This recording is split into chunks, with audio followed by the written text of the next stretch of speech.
Sehingga ketika ada masalah di tulang dan tulangnya ini misalnya patah atau menekan si saraf, itu yang paling ditakutkan, yaitu resiko kelumpuhan. Jadi misalnya kenanya di sini, maka kelumpuhan akan terjadi mulai dari leher ke bawah semua, termasuk 4 anggota gerak, tangan dan kaki. Kalau kenanya di tulang belakang bagian atas, maka tangan masih aman, namun dari situ ke bawah yang akan mengalami kelumpuhan. Jadi itu yang kita takutkan tadi itu. Kena di tulang belakangnya patah, kena ke saraf.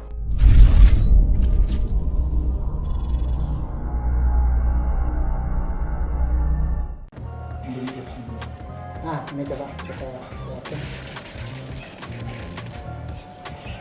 Oke, tulang lawan ini gimana? Tulang lawan kayu. Tulang lawan kayu. Tadi kalau kita lihat sebenarnya dia nendang dengan tulang kering.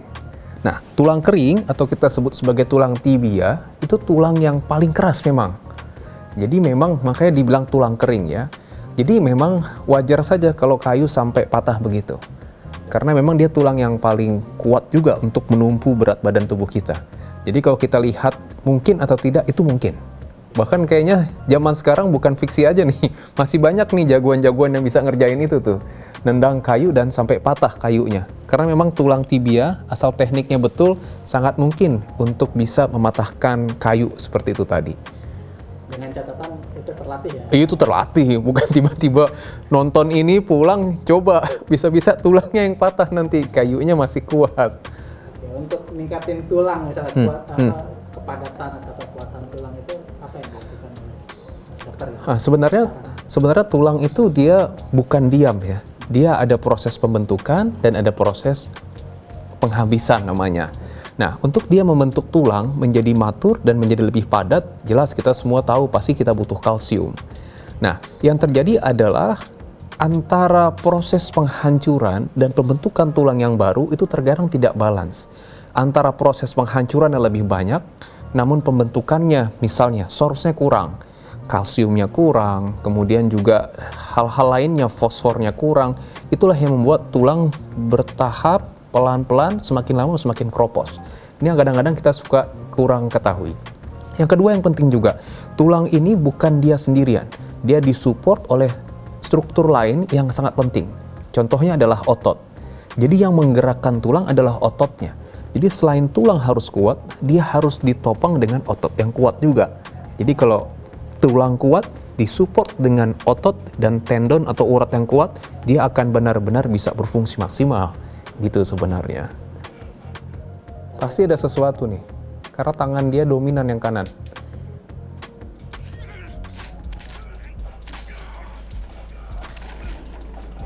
Oke, ini batunya nih. Nah, ini harus hati-hati nih, karena tadi kita lihat yang kena adalah tulang belakang ya. Oke, kita perlu. Nah, tulang belakang yang kena. Nah, harus hati-hati sekali. Tulang belakang, ingat, salah satu fungsi tulang belakang adalah memproteksi saraf besar yang ada di tulang belakang. Saraf di tulang belakang ini merupakan perpanjangan dari otak kita turun ke bawah menjadi saraf di tulang belakang. Yang memang dia disupport atau diproteksi oleh tulang itu. Sehingga ketika ada masalah di tulang dan tulangnya ini misalnya patah atau menekan si saraf, itu yang paling ditakutkan, yaitu resiko kelumpuhan. Jadi misalnya kenanya di sini, maka kelumpuhan akan terjadi mulai dari leher ke bawah semua, termasuk 4 anggota gerak, tangan dan kaki.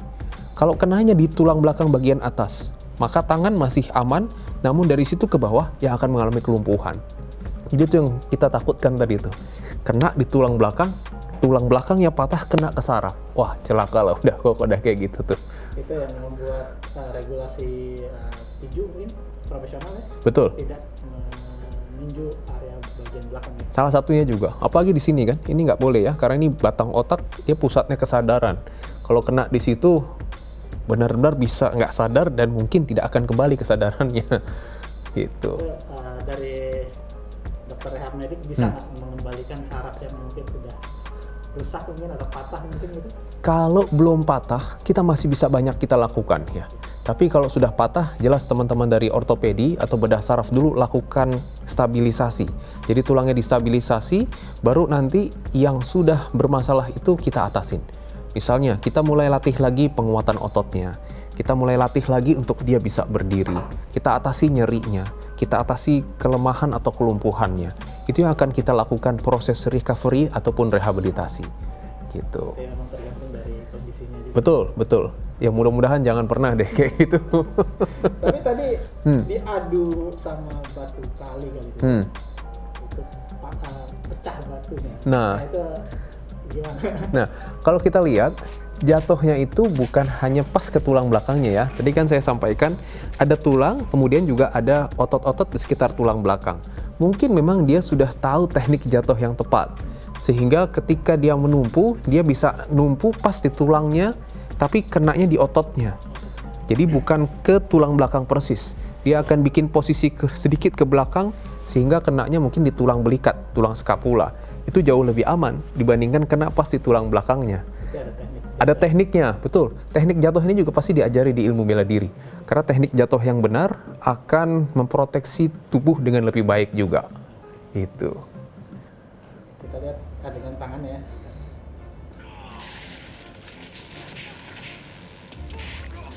Situ dia kena tuh.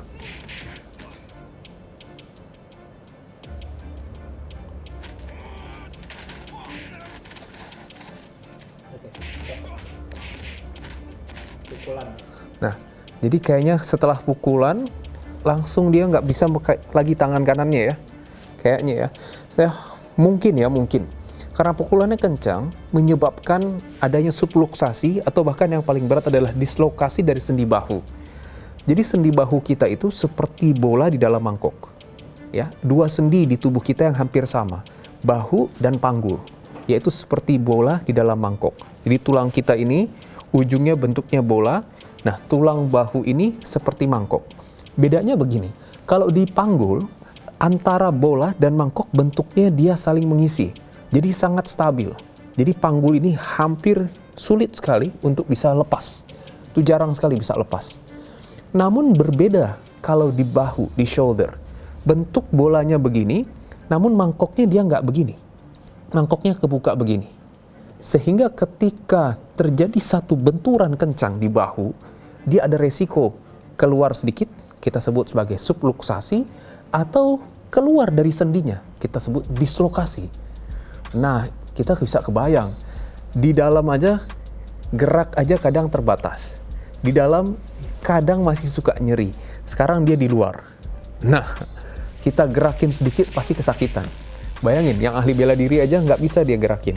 Dia pegangin terus tangannya. Apalagi kalau kita nanti.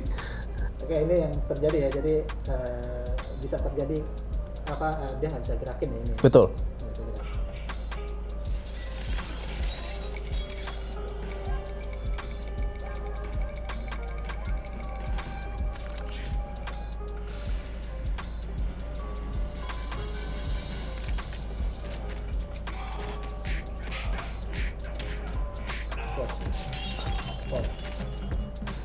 Nah, bisa nggak dislokasi atau yang namanya tadi apa Subluksasi. subluksasi ya, itu dilakukan apa gerakan yang seperti itu tadi?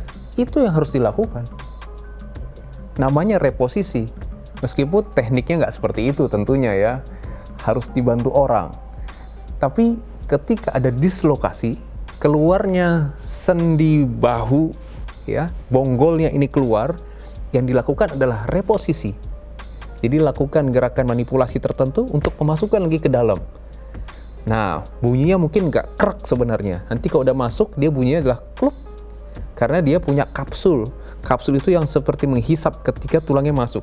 Kluk, sudah masuk lagi. Nah, itu yang dilakukan, betul. Cuman biasanya nanti teman-teman ortopedi atau orang yang sudah terlatih untuk bisa melakukan kembali reposisi, itu melakukannya kalau tidak terlalu sakit, mungkin bisa dalam kondisi sadar. Tapi kalau sakit sekali, terkadang mungkin harus dibius juga, karena cukup sakit untuk bisa memposisikan.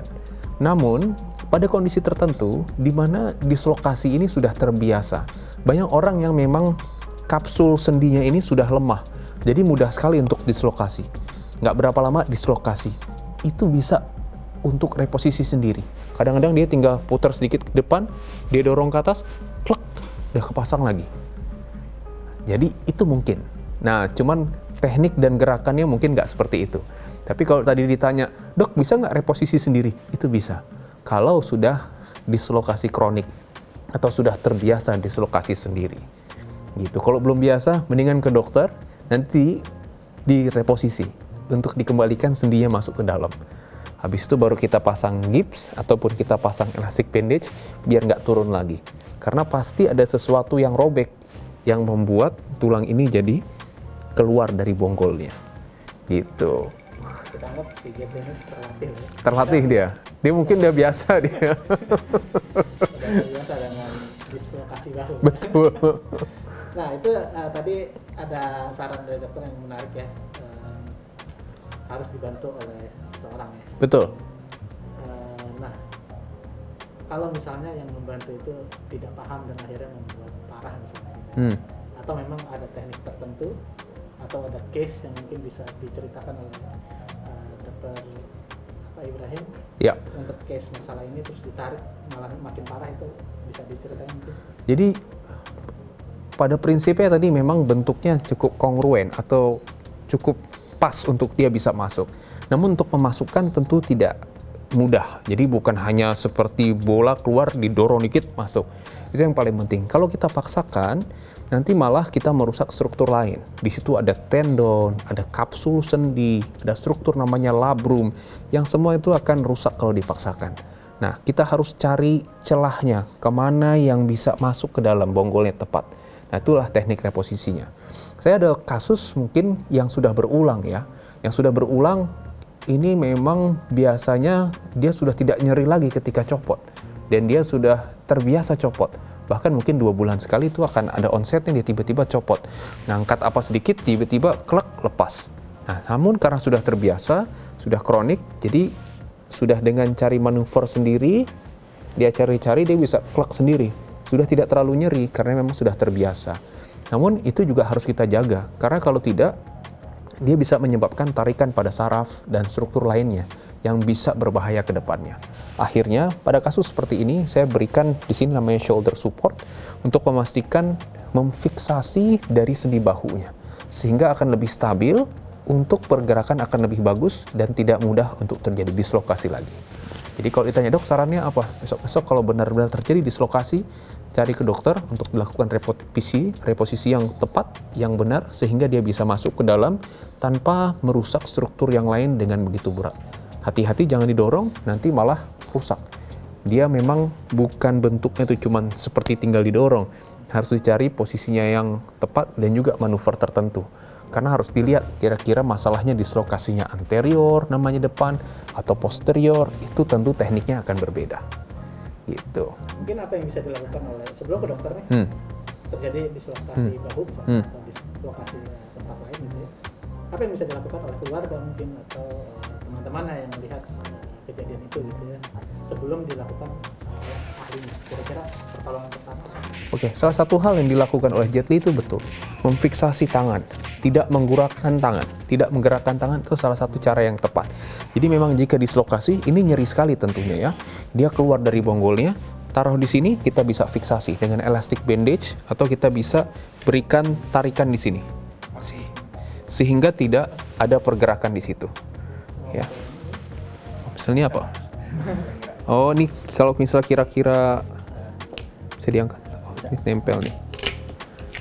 Ya, jadi misalnya ini tulangnya. Tadi tulangnya di sini ya, dislokasi. Ini nggak boleh gerak dulu. Kita fiksasi, diamkan di sini. Kemudian ini kita elastic bandage. Pastikan ini terfiksasi. Boleh diberikan elbow support atau sesuatu yang support, yang pasti harus menahan seperti ini. Sehingga tidak semakin jatuh dan mensupport. Karena kalau ada tarikan, akan ada keluhan nyeri. Namun kalau tersupport dengan baik, nyeri itu dapat kita tahan.